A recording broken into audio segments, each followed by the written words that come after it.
Today's program is brought to you by Vagabond Creative Studio and KLO LLC. Good morning and welcome to Coffee with Kristin and Tina. I'm your host, Tina Prigge of Vagabond Creative Studio. This awesome gal is Kristin Odell of KLO LLC. Good morning. Good morning. Cheers. Tink. Cheers. I love that cup. Love never fails. So Kristin, I had to pull it out because it's Valentine's this weekend. So I felt like I needed the red love cup today. That's right. It's Valentine's. And it's a big cup. So I also felt like I needed the warmth of a giant cup of coffee today. I wonder if that's why I gravitated towards this cup, because it's red and the little strawberries are almost a little heart-shaped. They are. I love it. That's such a pretty little mug. I know we've talked about this 100 times, but I still love it. Thanks. I love the person that gave it to me. It was my mom. So I know. That was your thrift miss, wasn't it? Yes. Correctly? Good memory.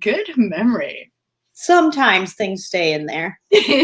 So here we are on the coolest coast, and I have to admit, one of my least favorite phrases in the English language, Kristin, is wind chills minus 35 below zero.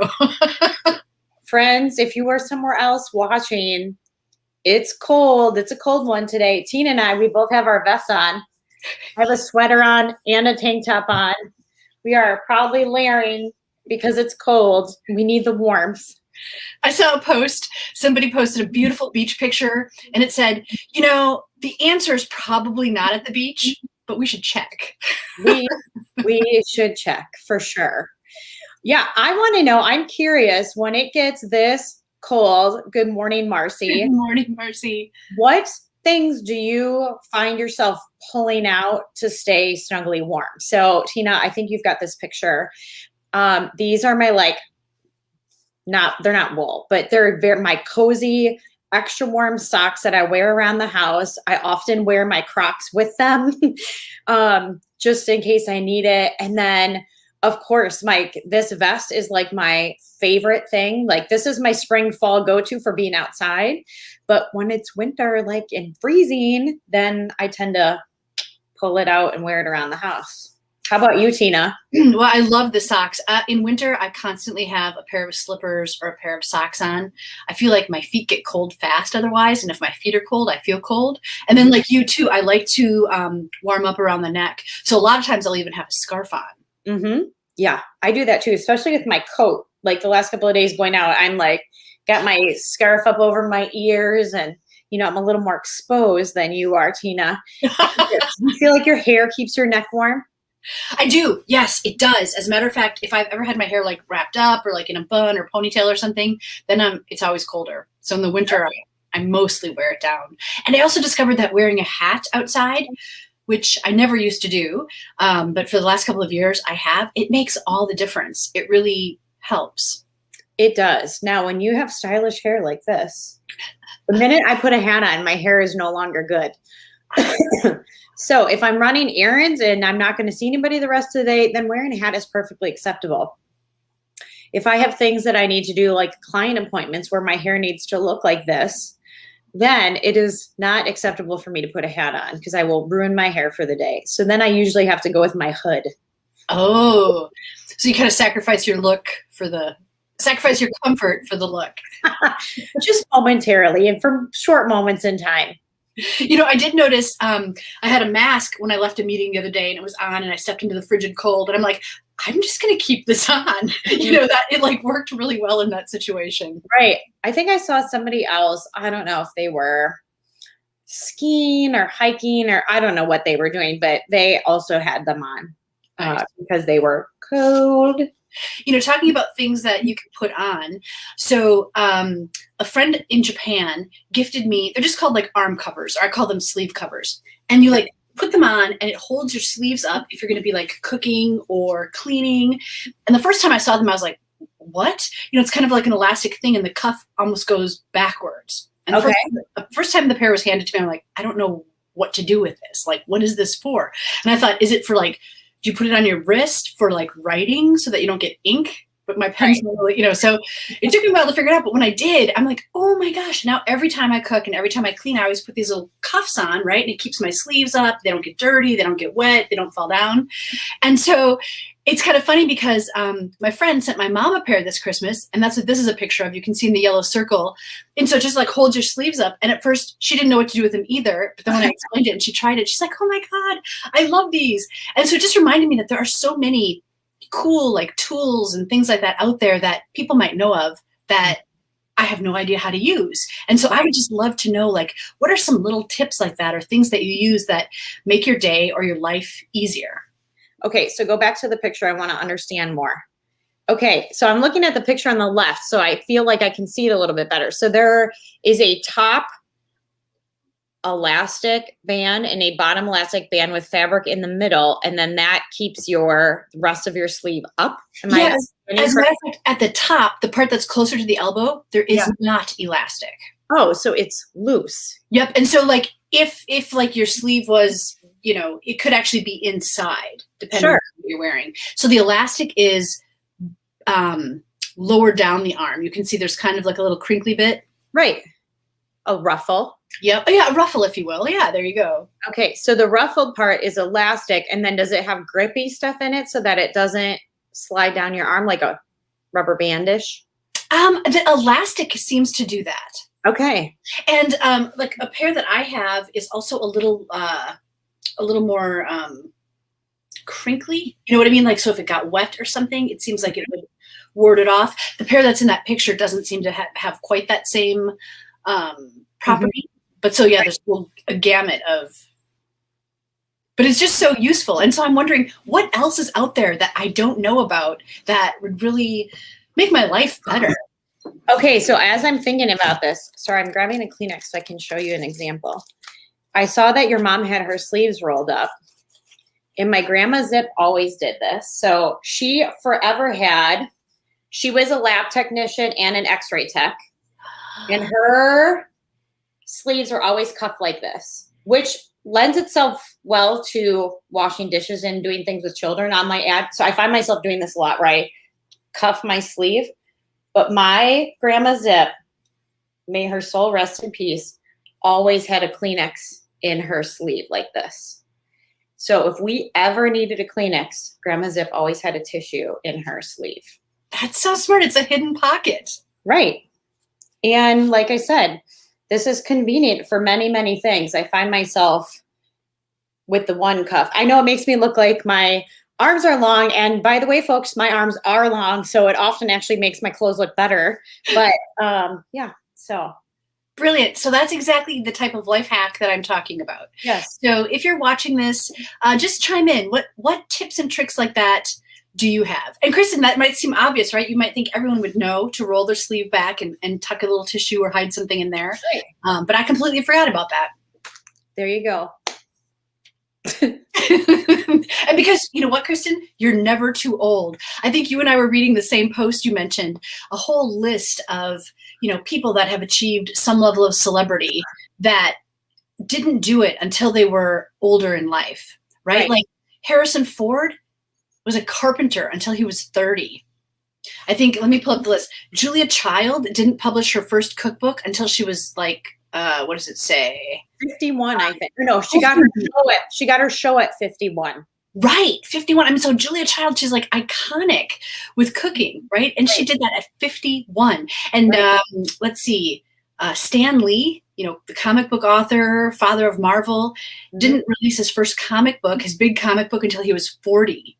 Right. I think Vera Wang is on there. She designed her first wedding dress at the age of 40 after failing out of ice skating Olympics. Right. Morgan Freeman didn't land his first role until he was 52.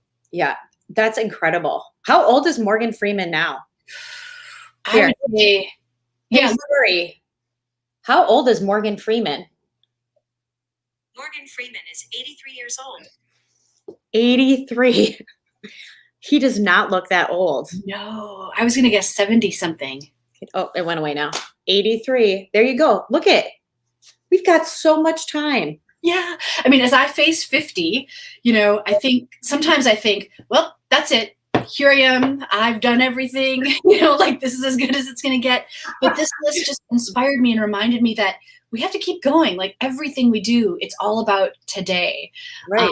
And there could be more to come.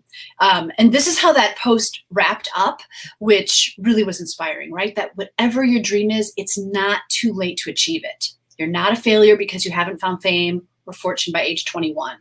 It's okay if you don't even know what your dream is. Even if you're flipping burgers, answering phones, you never know where you're going to end up tomorrow.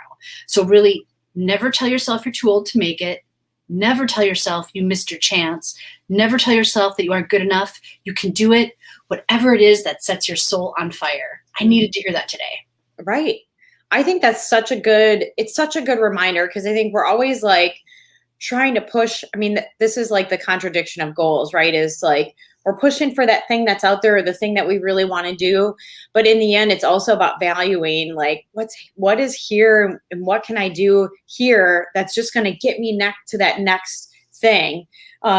And also just the idea that it's never too late. So I just had a conversation with somebody a couple of weeks ago, because they're like, we don't know if we're happy living where we're living. We just don't know, what we want to do.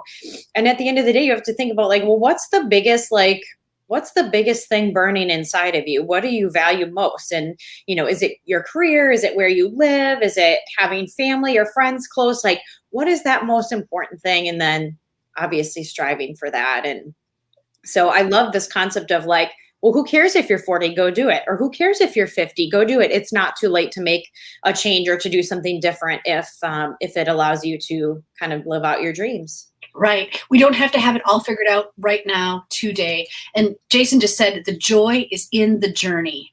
Mm-hmm. Sometimes you don't even see that joy until after the fact. When you get to reflect back on it, you're like, man, remember how hard that was? And then you look back and you're like, oh, remember how amazing that was after I got through that? Yeah. So, yeah. Speaking of the joy, Jason, our video from Breakfast and Banter popped up for me the other day. I don't know if you guys saw this or not, but I can't believe that was a year ago. Wow. Yeah. Yeah. And that was pre-pandemic, when people could gather and we could just all have breakfast together. Right. Isn't that like, it seems like eons ago that we were able to do that. It does. But it made me excited to do it hopefully sometime again. And you know what? I really feel like it feels like we're nearing the end. It feels like it's coming again soon. I just heard on the news today that Wisconsin is in the top 10 of states where residents have gotten at least one vaccine. And so I just really think we're getting there. We're going to be there soon. And Jason says too, I can't wait to meet in person again. I agree.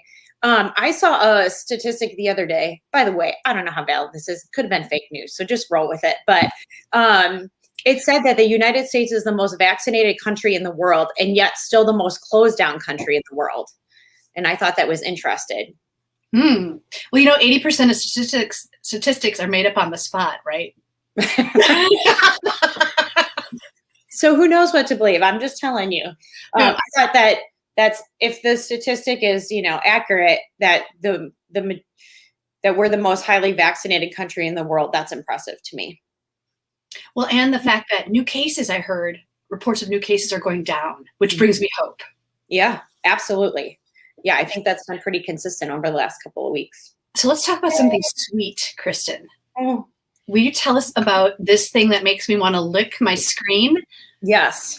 So this weekend, we were lucky enough to host some of our dear friends from out of town, and they enjoy cinnamon rolls on Sunday morning when they watch church. They call it Sinful Sunday. And so I decided, since we had time, that I was going to tackle homemade cinnamon rolls. And so my good friend Audrey hooked me up with her no-fail recipe. And so we made a double, so you can see how much dough is on the counter there. But yeah, we rolled these babies out. I did it on Saturday, and we put them in the garage overnight and then brought them in to bake them on Sunday morning. They turned out so good. They were amazing. They look good. So it sounds like you have to have patience, though, to make these. There's some waiting time. It's a little bit laborious. Yes. It's like a 2-hour thing start to finish, because you have to you use regular yeast. And so you have to let them rise for an hour. and then you punch it down and add some stuff and then roll them out and then put them back in the pan.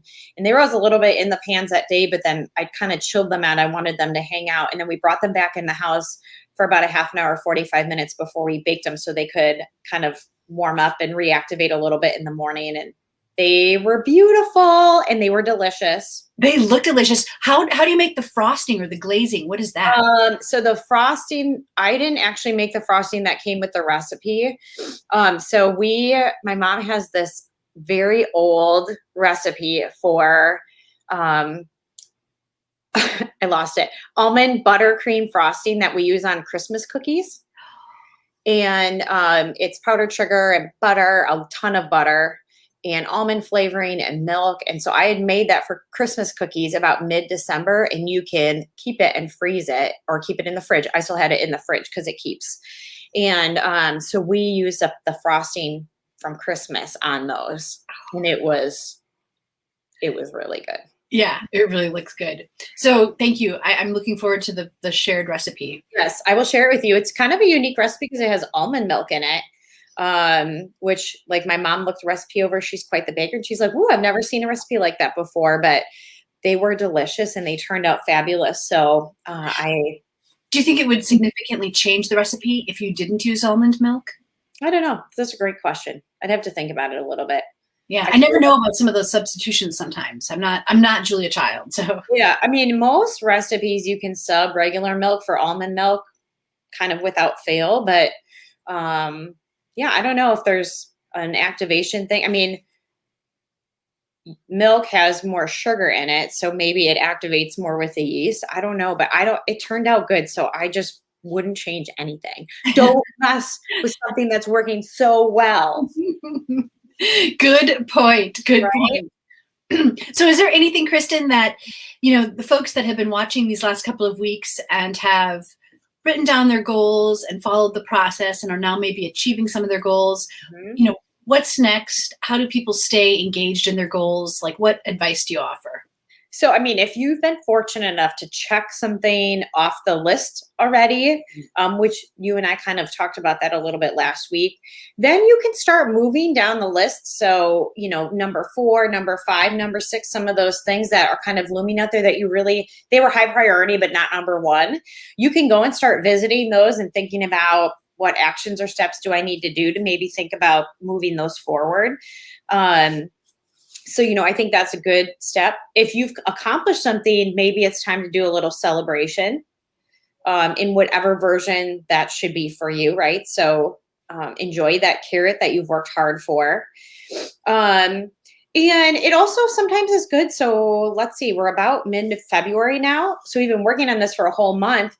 It's also not a bad idea to go back through that list of things. Let's say that you have 20 things on your list, and just make sure that once you've accomplished obviously a couple of things, is the order below those still the right order?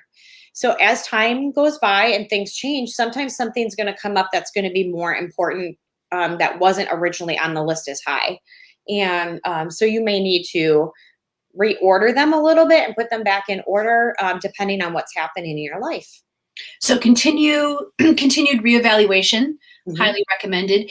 Can someone also add new items to the list as time goes, right? New things might come up. It doesn't necessarily have to be a New Year's resolution. Or would you say keep that separate from this list? Nope, I think that's a good idea. So, much like we have, I wonder if my notebook is in here. I'm looking. Yeah. I mean, when you're writing in your books and you've got all your goals on the top, go ahead and just note those things down. Even if they're not now things, brainstorming is still a good thing to put them out. And to your point, something might come up that entirely shifts what you need to do. And then it's really good to go in and put that as the new number 1 and reorder again, because you need to maintain focus, right? We all know this, but like in those weeks where there's just all kinds of things going on, we feel stressed, we feel unfocused. There's a lot to do. We might feel exhausted. And so it's important to make sure that list you're working on is not so long, or that you don't get in that position. Now, there are weeks where sometimes you just have to suck it up and push through. It's the reality of like having busy lives and being moms and wives and business owners and, husbands and breadwinners and all the things, right? It is hard. Some weeks it's just harder. But, staying focused and kind of reordering things as they come up. Now, we don't want to be reordering all the time, because that also sends confusion into your team or your home to say, well, if the priority is always changing, what's the priority? Right. Then it's no longer priority. Yes. So sometimes you have to resist the urge to constantly be shifting. And I know we talked about this a little bit, but I also would say, how are you going to continue to keep yourself accountable? So maybe that sheet from my book actually needs to be on the refrigerator where the kids can ask about it, or your spouse can ask about it, or it needs to be in your cubicle at work if you're in person so that your team can, there's got to be a way to kind of keep you continuously accountable to it over a longer period of time than just the beginning. Yeah, if you need to be accountable, definitely let a child know, because they will not let it go. Right. No, you're right, though. I think it's because, kids their whole life is sort of being told what to do and their expectations laid out for them. And, somebody always following up, did you do this? Did you do your homework? Did you do your chores? And so to suddenly find out that mom or dad has a task or something that they're responsible for accomplishing, I think to them it just feels delicious. Like, so mom, did you do what you said you were going to do? You're completely right. You're completely right about it. And I think if you can engage, whether it's a friend or your kids or whoever, if you can engage them in the goal, then it just makes it that much more fun. And, again, having your child hold you accountable sometimes is an awkward thing, but it's a good thing, because ultimately it's going to keep you on the right track. So absolutely. Do you ever use the list as kind of a benchmark? So you have your priorities and these goals. If a new opportunity comes up, or like some new ideas, do you ever look at your list and say, does this fit into my current priorities? When you evaluate whether you should take on this new, whatever it might be. Yeah. I mean, I think you have to go through that process every time something new comes in, to figure out, is this where my time and energy should go? Because sometimes time and energy is very limited. So you have to figure out what's the biggest opportunity or the right thing to be working on right now. Doug and I just went through this. We got asked to do something with our church, and it was like, well, I got asked initially, and I said, I'm really interested, but if I could do it with Doug, it would make it so much better, because then we can do it together. And it's not something that we're doing apart. And they were like, yes. And then in the end, another spouse also joined in so they could do it, husband and wife together. So, I think you have to think about, what's the best way to approach this for myself, professionally or whatever? And then how does this include the people that are most important to me? And not push them out, or have, work dominate over personal life or community, or, all those things. You kind of have to go through that. For me, that's always a struggle, because it's like, I can only sign up for so many things before I feel overwhelmed. And I can only do so many things by myself during the small windows of time I have available to work. So when I do things outside of that, then I want the kids, or I want Doug, or I want all of them included to do it with me. Yeah, so it's important to make choices meaningful to you. I guess it's kind of like what we were talking about earlier, that question, does it set your soul on fire? Right? Is it something that you are compelled and you feel passionate about? Then make it a priority, make it work. And if not, it's okay to let stuff go. Right. And I mean, I'm finding that I'm more of a gut decision maker. So like, after I've evaluated and I've got the information, if it feels like the right thing to do, then I'm just going to do it. Now, conversely, Doug is like this. He wants to analyze and ask a lot of questions and think about it and really dig in. And that's just how he's wired. So, I sometimes have to honor his process of walking through that. And I mean, how about for you and Jason, when you're making decisions or trying to figure that out, how in common are you, or how different are you? It's interesting because you said you're a gut decision maker. I'm like, oh yeah, me too. But then you just started describing Doug, how he asks all the questions and really digs in. I'm like, oh yeah, me too. So I think what I do is I dig in and I ask the questions and probe it. And then I do feel like it's a gut decision. But I guess by that point, it's no longer a gut decision. Yeah. But I think that Jason is probably more in line with you, Kristin. He's really good at, A, B, okay, decision, done. Not looking back, no regrets. Where I guess I'm probably more similar to Doug in that respect, where not only do I evaluate it, kind of to the nth degree, I want to make sure I know why I made a decision if I can. But then I also in the rear view mirror kind of evaluate it too. Like, okay, was that a good decision? And should that be my process going forward? Did I like that process? Do I need to shift how I, approach a decision? Okay, so I'm not a gut decision maker. This is coaching by Kristin. You witnessed it right here. Oh, Jason just weighed in. He said, fail fast. Yeah. I mean, so this is one of those things, like, because I'm a gut decision maker, I believe there's a path to accomplishing everything. And so sometimes, most of the time, that works out great. Maybe my gut instincts are good. Sometimes I get it. I'm like, oh, I'm way over my head. I am way over my head, or I have taken on too much. And then, you kind of have to stop back and figure out, like, oh, who can I ask for help, or who knows about this? But like, the majority of the time it's okay. Now for you, you've probably analyzed and thought about it. So when you make the decision, you're just ready to go then. There's not, then you're just in action steps and there's not a lot. So, everybody approaches that a little bit differently. So do you ever find that Jason is like, come on, Tina, we got to make a decision. Let's do this. Yep. Yeah, you're not a gut instinct decision maker. Again, not a bad thing. Actually, one of the things I teach in my strengths class about this, because it would be very rare to have somebody who has like a high analytical or a high intellection or like a high input where they want to take information in, that they would also be a quick decision maker, have like high execution. It just simply doesn't typically happen. And so I find that the best way to handle that is for people who need more time to make decisions, you build that into your process. So as an example, if I was working on I'm going to go like this. If I was working on a project with Tina and I knew that she needed time to analyze it, I may say to her, Tina, on Thursday when we meet, because today is Tuesday, on Thursday when we meet, I'm going to need you to make a decision about this, so that she has 2 days in her head to think about it. And she knows that I need a decision on Thursday, rather than coming in on Thursday and giving her the like, Tina, here's the question. I need you to answer it right now. People who love to like think about things and analyze things, they will panic in that moment or shut down, or just like they're going to buck against a deadline if it's that fast. So honoring their need for time and building it into the timeline sometimes is a really great way for me to get my answer and for Tina to have time to soak on it. Smart. Right. And I do feel like one of the things that I noodle on when I have a decision like that is playing out the different scenarios of the consequences, right? Like, okay, if the decision is this, it could play out this way, it could play out that way, it could affect these people, it could have this impact. Whereas if I chose this, it could roll out this way, impact this way. Do you think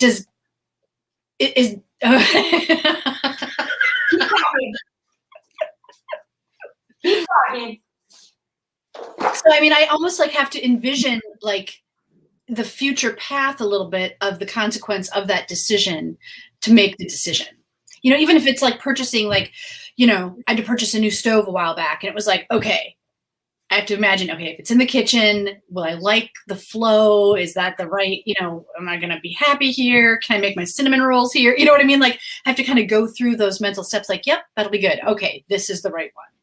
Let me read this to you. This is the definition of deliberative. People exceptionally talented in the deliberative theme are best described by the serious care they take in making decisions or choices. They anticipate obstacles. I would bet you have that in your top 5. I definitely think so. I think that's a good way to describe it. The anticipating obstacles. Mm-hmm. Yeah. See, I would like, does it have good reviews and how expensive is it? Okay, fine. That would be the end of the stove discussion. Do I like how it looks? Yep. Okay, good. Sometimes Jason will say like, oh, could you just, order this, right?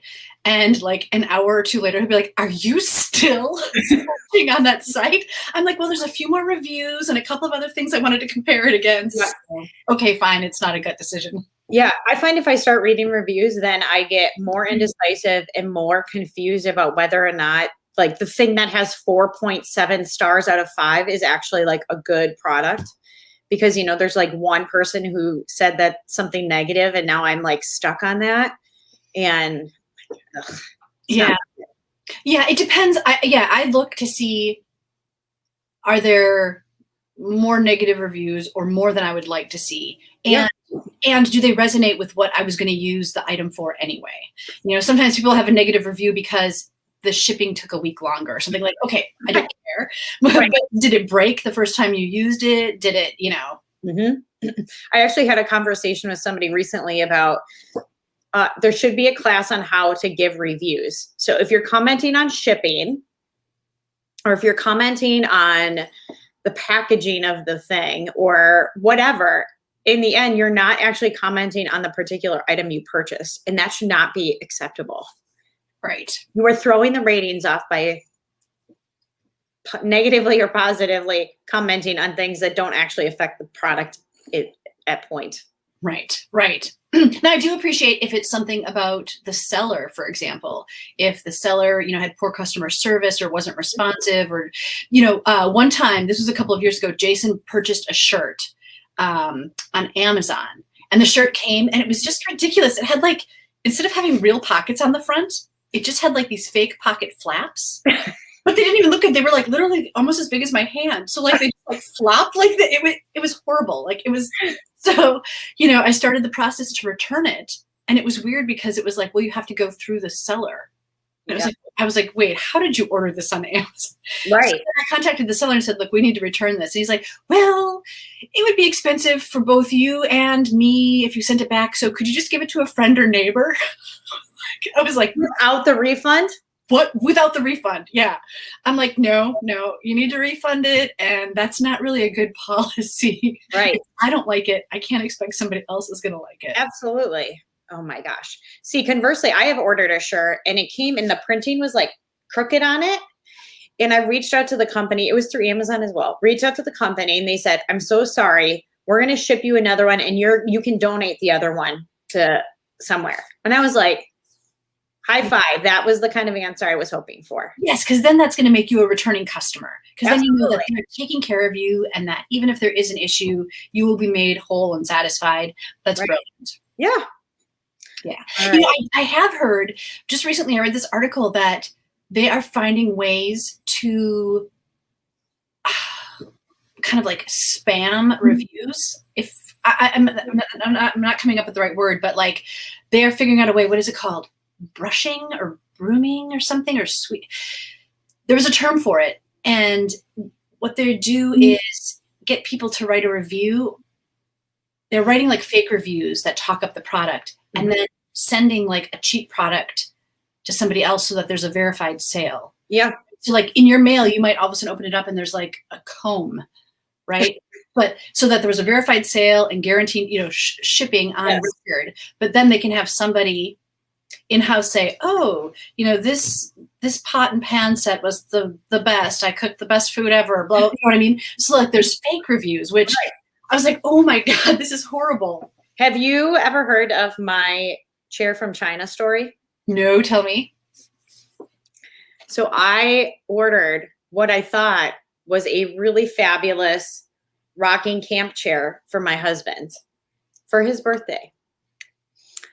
And it did not come. It was late and late and late. And finally, the box arrived. Now, keep in mind, this was like a $75 camp chair with reviews. Everything's great. It arrived in a box that was like this big.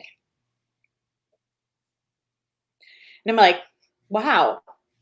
I mean, my husband's not a small man. I'll be very curious to see if he fits in the chair that fits in this box.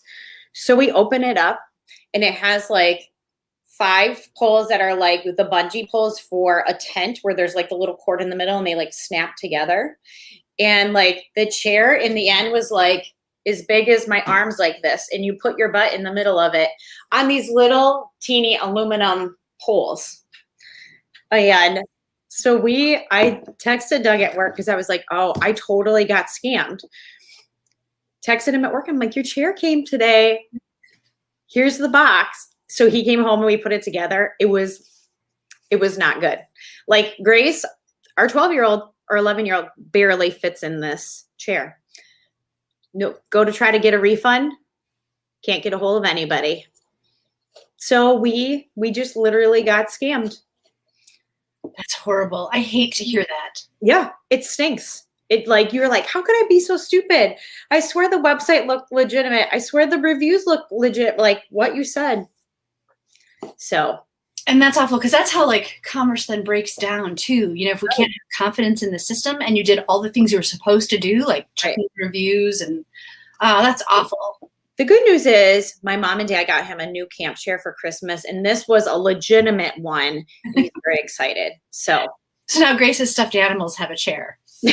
Exactly. And before we go, Mary says, good morning. Good morning, Mary. Hi, Mary. Well, this was awesome. Again, what an awesome conversation, Kristin. Tuesdays are just so fun with you. Oh, I love starting Tuesdays. The kids are always like, it's Tuesday. You got your show this morning. And I'm like, yep, you're right. I grab my coffee and I run in here and hopefully that's a great example of them keeping you accountable, right? Like knowing what you have that mom's got this obligation. Now, the question is, have they been keeping themselves accountable to schoolwork while I've been on the show? Mm-hmm.